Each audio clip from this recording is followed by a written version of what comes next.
อันนี้นะคะเราก็จะมาถักดอกพองพองนะคะกันเป็นดอกไม้แบบ5 กลีบนะคะ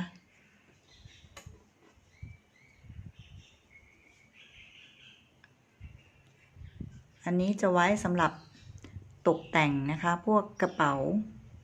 ผ้าพกผมอันนี้แล้วแต่นะคะว่าจะใช้สำหรับตกแต่งอะไรนะคะเดี๋ยวเรามาดูวิธีถักกันนะคะ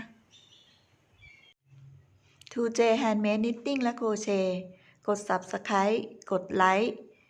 กดแชร์กันด้วยนะคะขอบคุณค่ะสวัสดีค่ะพบกับ twojhandmade knitting และ crochet กันอีกครั้งนะคะ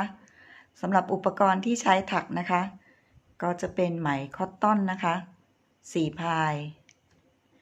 เข็มโครเชต์เบอร์ 4/0แล้วก็กรรไกรค่ะ